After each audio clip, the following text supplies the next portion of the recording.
The United States of America entered World War I on April 6, 1917, joining the Allied powers, siding with Britain and France. In the beginning, about 200,000 volunteers made up the American Armed Forces, and only 18,000 U.S. Army officers in the regular and National Guard units, while it needed 200,000 officers to lead the rapidly expanding force structure. No general officer had any experience in leading large units at divisional, corps, or even at army level. There were 4 categories of infantry, 3 regiments of artillery, over a dozen machine gun companies, 1 engineer, 1 battalion, and a troop of cavalry. By June 5, 1917, 10 million men enlisted to join the American Army. Nearing the end of the war, about 24 million men affiliated, while only about 2 million were actually sent overseas. 500,000 men were in the Navy and 60,000 served in the Marine Corps. The men's ages spanned from 18 to 45 years of age, of fighting for their allies. The complete U.S. Armed Forces were made up of more than 28,000 men per division with about 17,600 riflemen. The U.S. had to create, train, transport, and support the largest land army in its history to fight in France. Many volunteers enthusiastically joined the army due to much of the inspiring propaganda, with phrases such as, "I want you for the U.S. Army," or "Tell that to the Marines" at 24th East and 23rd Street. Although many men were motivated to join the army, the American forces were unprepared to fight in total war. They ranked about 17th and had obsolete weapons and insufficient stocks of munitions. Nothing was ready for combat, not even weapons, including grenades, mortars, flamethrowers, poison gas, heavy field artillery, and airplanes.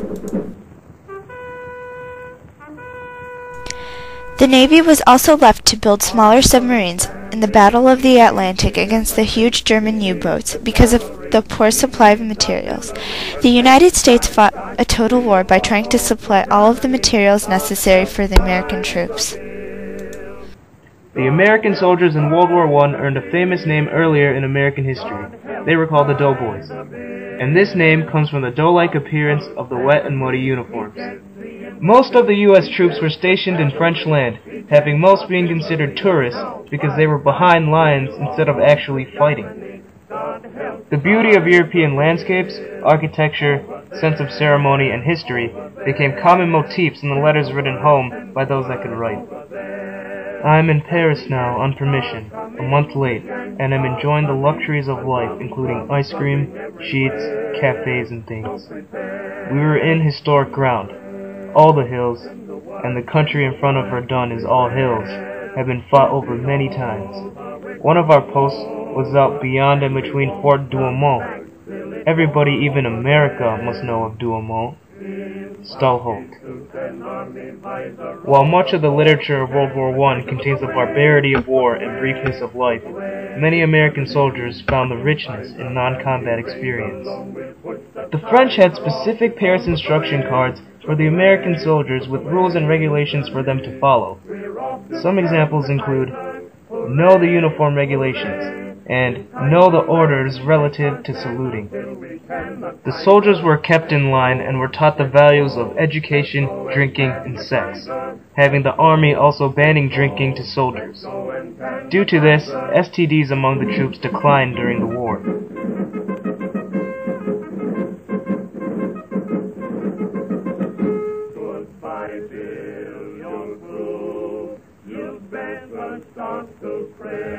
President Woodrow Wilson chose General John Joseph Pershing to be the commander of the American Expeditionary Forces in Europe, right after the U.S. declared war on Germany. He in fact aspired to be a lawyer and applied to the U.S. Military Academy at West Point in 1881 to take advantage of the free education. All through 1917 and the beginning months of 1918, General Pershing did not allow any of his troops to fight. He believed they needed much more training, which angered Britain and France. Though, a limited number of Italians were sent to the quiet parts of the front to get trench warfare experience. At the end of the war, 52,000 doughboys were killed.